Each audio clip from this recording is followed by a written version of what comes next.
How you doing, YouTube? Matt with Master Beer Reviews, back with yet another review, and it is some brown ale time in the form of Trillium Brewing's Deciduous Brown Ale. Now, first things first, thank you, Kevin.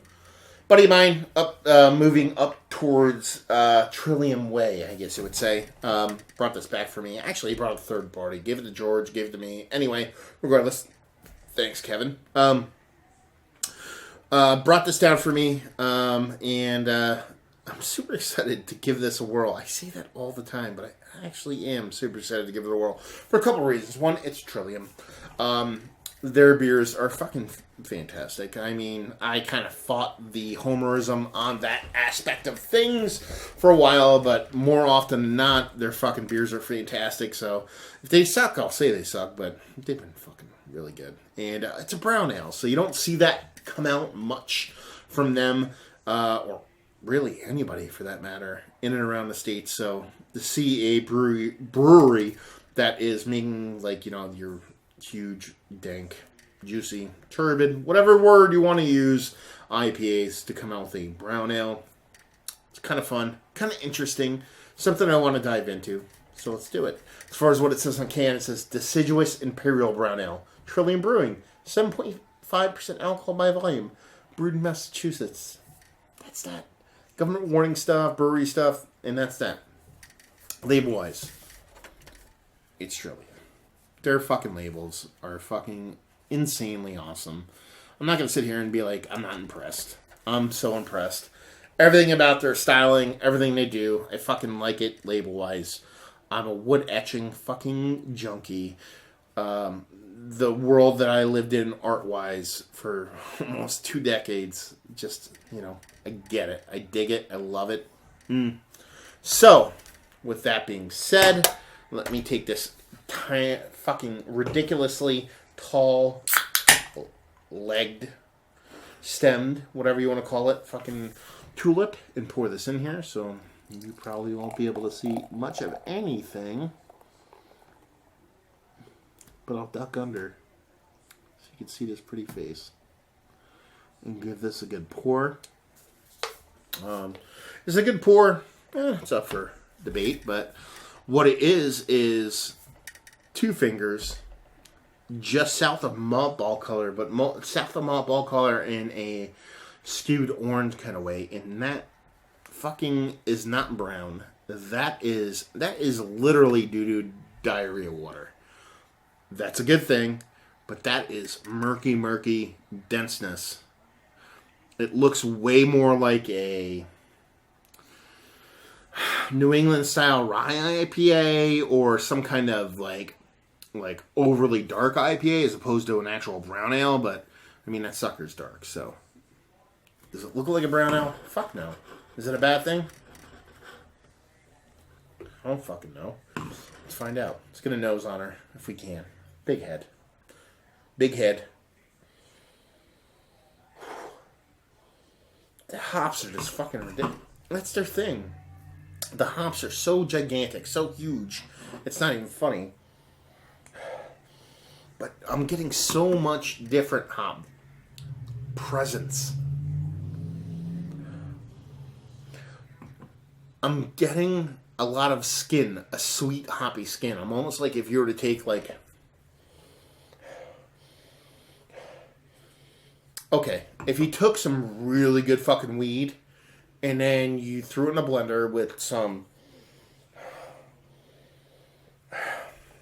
with a cantaloupe.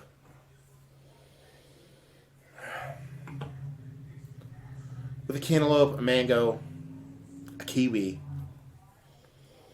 and just throw a fucking grapefruit in there, because fucking grapefruit, and grinded it all up, but through, like, if you actually took, like, those fruits and, like, you didn't cut out all the flesh, all the fruitiness, you, like, halved it, so there was equal parts skin, equal parts flesh, so it's like the skin's this thick, the flesh is this thick. It's kind of like that vibe I have. To where I'm getting... Oh, no, I got a big burst of caramel, too. To where I'm getting, like... I'm getting that juicy sweetness of the fruitiness from the hop. At the same time, I'm getting this, like, earthy, vegetable fucking... kind of, like... biting...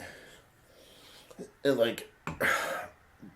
don't want to say dankness, because there's dankness there, but it's more of like just that huskiness of the fruit itself.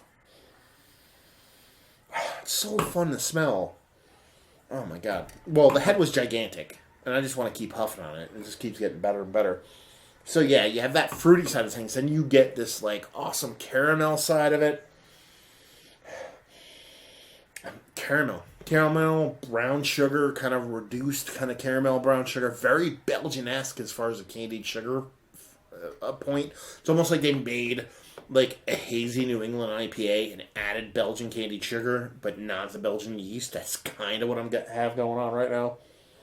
Yeah. It just smells fun, interesting, awesome. I'm going to drink it. Cheers.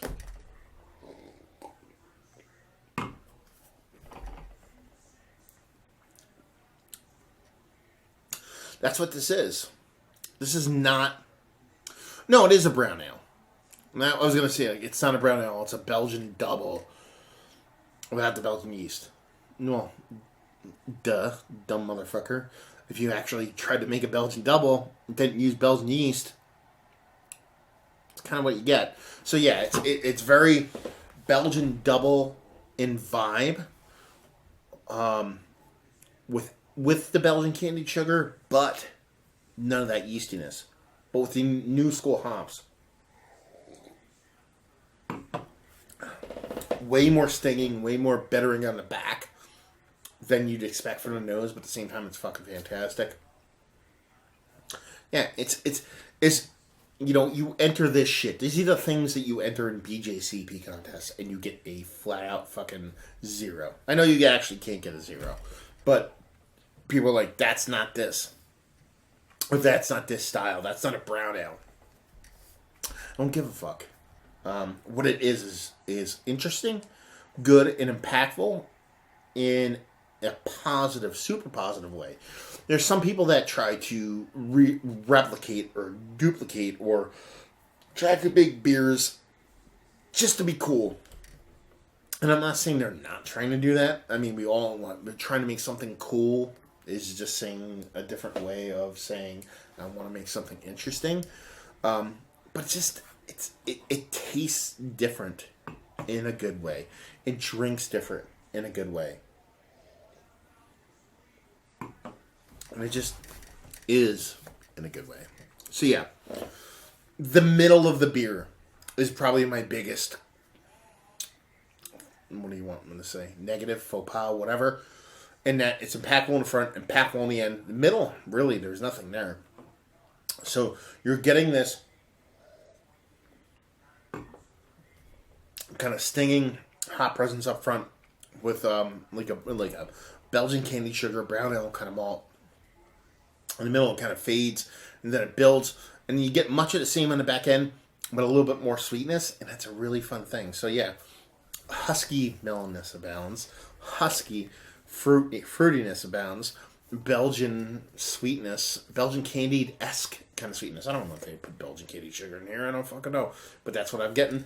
And the middle's just a little bit, but that little bit is totally acceptable because of the bookends, which are really fun. So yeah, let's talk about it. It's one of the better brown ales I've had as of late. Sure, it's not a fucking brown ale. It is what it is. It's one of the better Trillium beers I've had as of late. One of the best, no. One of the most funnest, because that's a word, or interesting, abso-fucking-lutely, because it's really fucking interesting, really fun, really kind of fun to have your brain kind of play tricks on you. Value and availability, I had a friend pick it up. It was $19 a 4-pack. You make the call on that one. And just say if you like you like this. If you like good beer. If you like an interesting beer.